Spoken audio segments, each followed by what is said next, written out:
जय हिंद दोस्तों। हम लोग पढ़ रहे हैं हिंदी में प्रगतिवाद और ये प्रगतिवाद की आज की आपकी तीसरी क्लास है। इससे पहले प्रगतिवाद की 3 क्लासेस हो चुकी हैं, जिनमें से पहली क्लास में आपको हिंदी में प्रगतिवाद के बारे में आपको समग्र रूप से बताया गया। प्रगतिवाद कहाँ से कहाँ तक चलता है, प्रगतिवाद यहाँ से यहाँ तक क्यों चलता है और प्रगतिवाद के सारे महत्वपूर्ण तथ्य आपको बताए गए। प्रगतिवाद की दूसरी कक्षा में 2 महत्वपूर्ण कवियों को हम लोगों ने पढ़ा, जिसमें से केदारनाथ अग्रवाल थे और शिवमंगल सिंह सुमन थे। उसके बाद जो प्रगतिवाद की अपनी तीसरी क्लास थी, उसके अंतर्गत हम लोगों ने बाबा नागार्जुन को पढ़ा। नागार्जुन के बारे में सारे महत्वपूर्ण तथ्य पढ़े, नागार्जुन की सारी महत्वपूर्ण पंक्तियां पढ़ी, नागार्जुन की रचनाएं पढ़ी। वो क्लास आपके लिए बहुत ज़्यादा महत्वपूर्ण है। इन तीनों क्लासों के लिंक आपको डिस्क्रिप्शन में दे दिए जाएंगे। आपको ये तीनों क्लासें देखनी चाहिए। अगर हम बात करें आज की क्लास की, तो आज हम क्या पढ़ने वाले हैं? आज हम लोग पढ़ने वाले हैं वासुदेव सिंह त्रिलोचन को, और त्रिलोचन के साथ साथ प्रगतिवाद के एक महत्वपूर्ण कवि, लेखक, रचनाकार और हैं जिनका नाम है रांगे राघव। उनको हम लोग पढ़ेंगे। तो आज हम लोग शुरू करते हैं त्रिलोचन से। सबसे पहले हम बात करेंगे कि त्रिलोचन धरती पे कब आए। तो 1917 में इनका जन्म हुआ और 2007 में इनका देहांत हो गया। त्रिलोचन का मूल नाम वासुदेव था और उत्तर प्रदेश के सुल्तानपुर में ये जन्मे थे, वहां पे इन्होंने जन्म लिया था। त्रिलोचन के कई सारे उपनाम हैं, जिसमें से त्रिलोचन भी इनका एक उपनाम है। इनको अवध का किसान भी कहा जाता है, इनको सानेट का कवि भी कहा जाता है, इनको धरती का कवि भी कहा जाता है और इनको जीवन में निहित मंद लय का कवि भी कहा जाता है और इनको आत्म विश्लेषण का कवि भी कहा जाता है। अगर बात करें कि इनको त्रिलोचन किसने कहा, तो इनको त्रिलोचन इनके गुरुजी ने ही कहा था। उसके बाद इनको अवध का किसान, मुक्तिबोध कहते हैं। सानेट का कवि इनको इसलिए कहा जाता है क्योंकि हिंदी साहित्य में पहली बार सानेट लिखने वाले त्रिलोचन ही थे। सानेट होता क्या है? तो सानेट 14 पंक्तियों की एक कविता होती है, जिसको हम लोग सानेट कहते हैं। और हिंदी साहित्य में सानेट लिखने की शुरुआत सबसे पहले किसने की थी? त्रिलोचन ने की थी, इसीलिए इनको सानेट का कवि कहा जाता है। उसके बाद इनको धरती का कवि कहा जाता है क्योंकि इन्होंने धरती माँ पे बहुत सारी कविताएं लिखी। जब अभी हम इनकी प्रमुख पंक्तियां पढ़ेंगे तब उसमें कुछ धरती की भी पंक्तियां हैं, तब आप जान पाएंगे कि इनको धरती का कवि क्यों कहा जाता है। नामवर सिंह जी हैं, इनको जीवन में निहित मंद लय का कवि कहते हैं और डॉक्टर बच्चन सिंह इनको आत्म विश्लेषण का कवि कहते हैं। तो ये वासुदेव सिंह त्रिलोचन के उपनाम थे। एक बार आपने पढ़ लिए होंगे, हो सकता है, उम्मीद करते हैं कि आपको ये एग्जाम तक याद रह जाएंगे। अब हम लोग बात करने वाले हैं इनकी रचना संसार के बारे में, जो कि लंबा चौड़ा रचना संसार इनका है। अब इनकी हम लोग बात करेंगे उपन्यासों के बारे में, काव्य संकलनों के बारे में और इस प्रकार की सारी रचनाओं के बारे में हम लोग बात करेंगे। तो सबसे पहले हम लोग देखते हैं इनके काव्य संकलन, और काव्य संकलन में सबसे पहले हम बात करेंगे धरती की, जिसको इन्होंने 1945 में लिखा था। और इस रचना के बारे में खास बात क्या है, तो वो ये है कि ये इनका पहला काव्य संकलन था। अगर आपसे ये सवाल किया जाए कि त्रिलोचन का पहला काव्य संकलन कौन सा था, तो वो धरती था, जिसको इन्होंने 1945 में लिखा था। उसके बाद साल 1956 में इन्होंने गुलाब और बुलबुल लिखा। फिर साल आया 1957 का और इन्होंने दिगंत लिखा। दिगंत के बारे में खास क्या है? दिगंत जो है वो सानेट छंद में रचित इनकी रचना है। आपसे अगर सवाल किया जाता है कि सानेट छंद में त्रिलोचन ने कौन सी रचना लिखी, तो वो 1957 में लिखी गई इनकी रचना दिगंत ही है।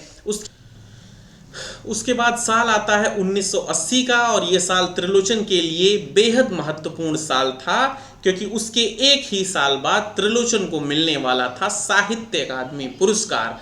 तो 1980 में त्रिलोचन लिखते हैं ताप के ताए हुए दिन। कौन सी रचना, मैं एक बार फिर कहना चाहूंगा, 1980 में लिखते हैं ताप के ताए हुए दिन, और ताप के ताए हुए दिन के लिए ही त्रिलोचन को साहित्य अकादमी पुरस्कार से भी नवाजा जाता है। उसके बाद साल आता है 1981 का, और त्रिलोचन लिखते हैं उस जनपद का कवि हूं। उसके बाद 1983 में त्रिलोचन अर्घान लिखते हैं। 1985 में अन कही भी कुछ कहनी है। फिर 1985 में तुम्हें सौंपता हूं।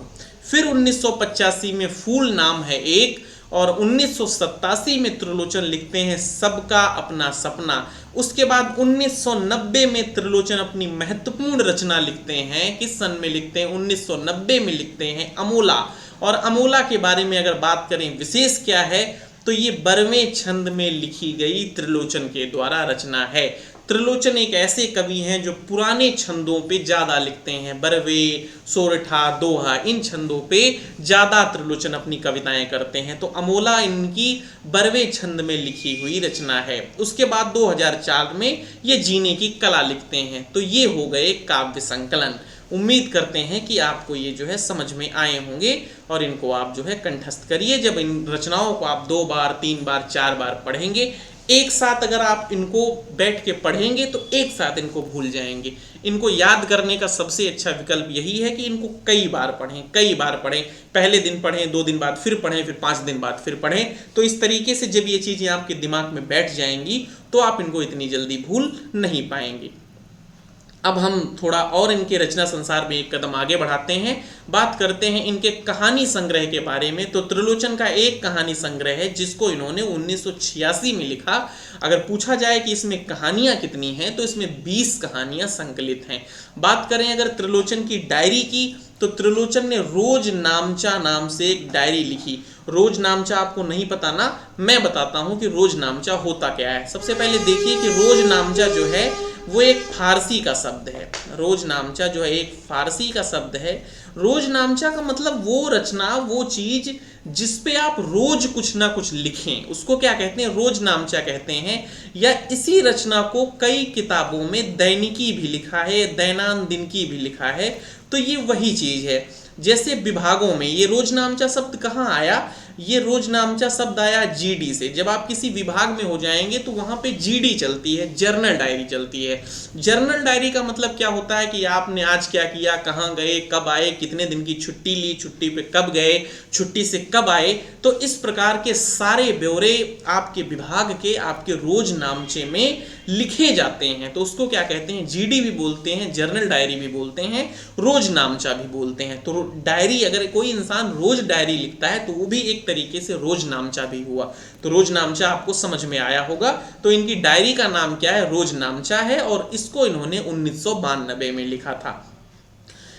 त्रिलोचन ने जो है मुक्तिबोध की कविताओं का संकलन भी किया था, और इनकी एक आलोचनात्मक कृति है काव्य और अर्थबोध।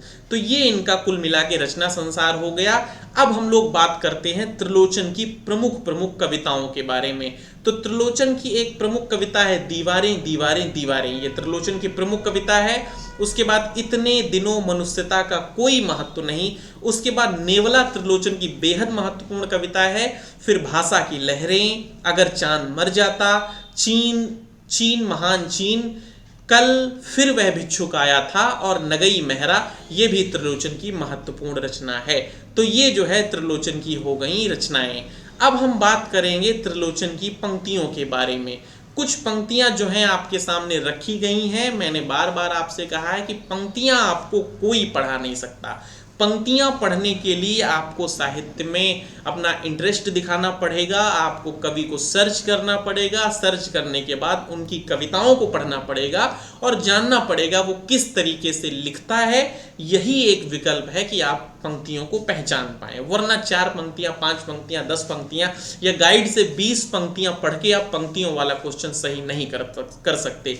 ये उसी प्रकार से बात है जैसे आपको लगता है कि उपन्यास अगर मुझे कोई टीचर पढ़ा देगा, उसका जो है लेखक बता देगा, उसका समय बता देगा, उसके 10-15 आपको कथन लिखवा देगा, तो आप उपन्यास का क्वेश्चन सही कर पाएंगे। तो आप उपन्यास का क्वेश्चन सही नहीं कर सकते।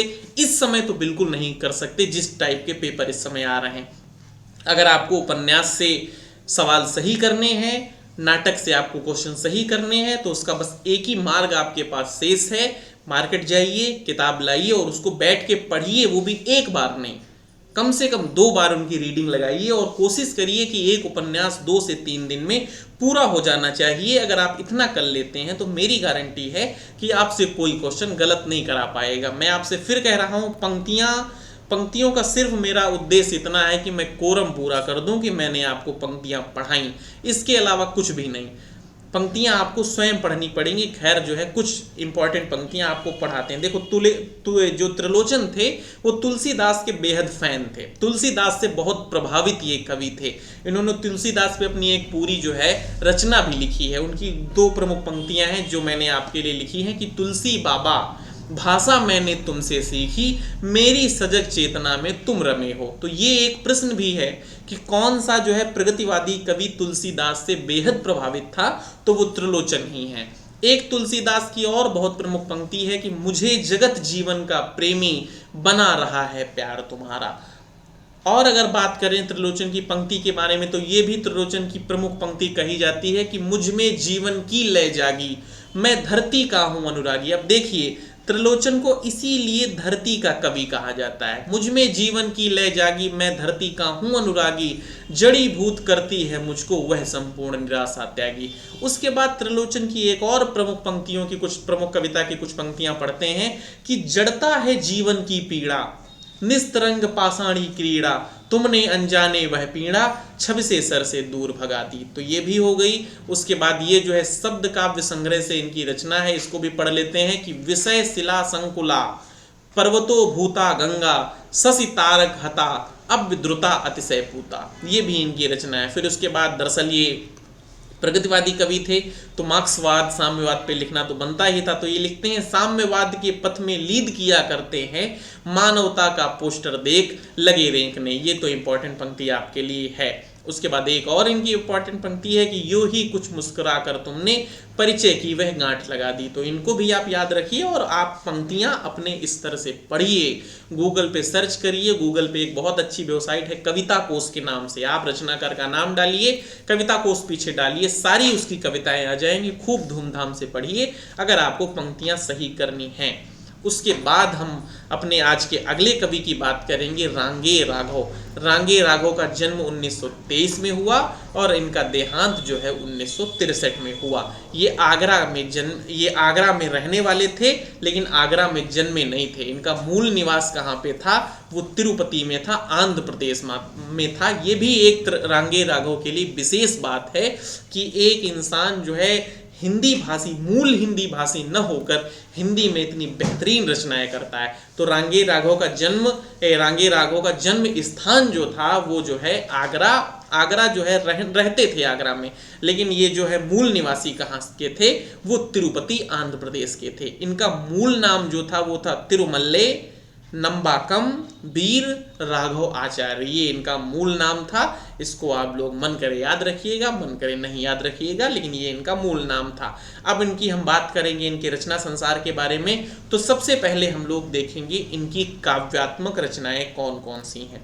तो 1944 में इनकी अजय खंडहर है, 1946 में इनकी पिघलते पत्थर है, 1947 में इनकी मेधावी है, 1948 में इनकी राह के दीपक है और 1955 में इनकी पांचाली है और 1958 में इनकी रूप छाया है।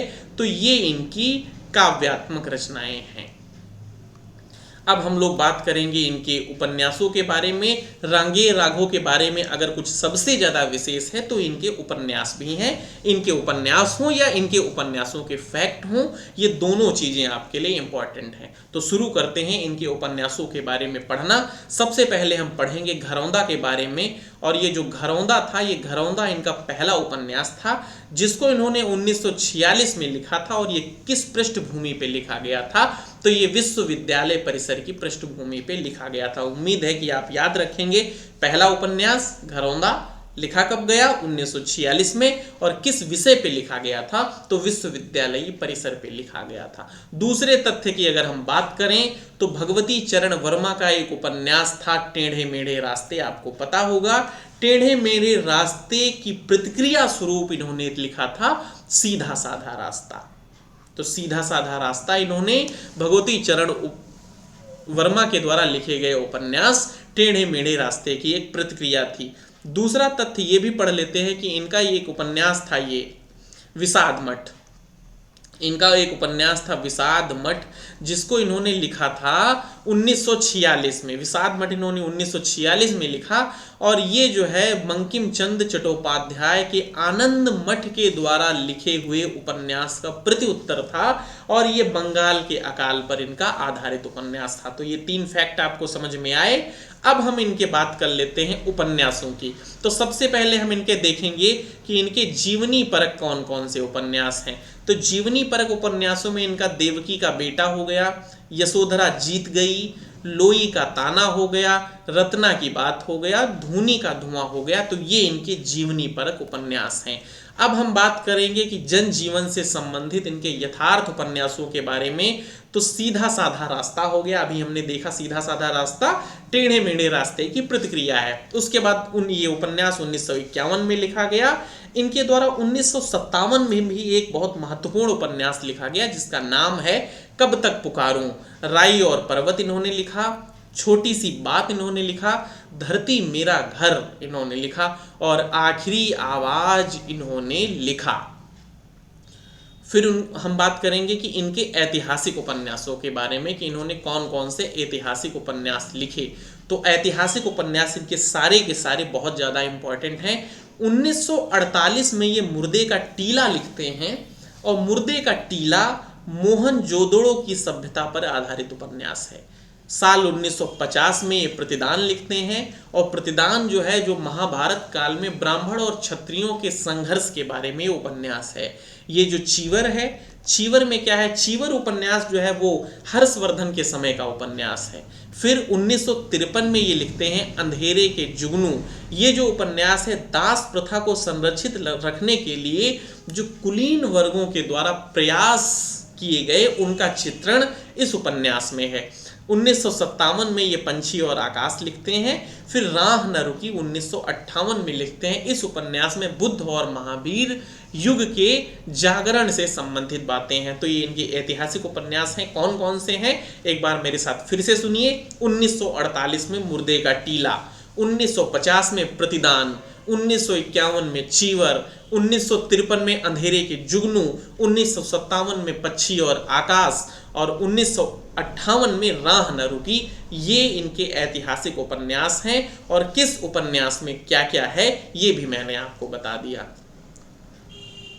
कुछ बातों के बारे में और हम बात करेंगे जैसे कहानी संग्रह। तो इनका जो कहानी संग्रह है वो पहला इनका जो है ये कहानी संग्रह है समुद्र के फैन, फिर दूसरा साम्राज्य का वैभव, तीसरा अंगारे न बुझे, फिर देवदासी, अधूरी मूरत, 5 गधे और ऐयासी मुर्दे। ये इनके कहानी संग्रह हैं। अंधेरा रास्ता नाम से इन्होंने जो है यात्रा वृत्तांत लिखा था जो कि 2 भागों में, कितने भागों में, 2 भागों में है। और तूफानों के बीच 1949 में इन्होंने ये उपन्यास लिखा था तूफानों के बीच।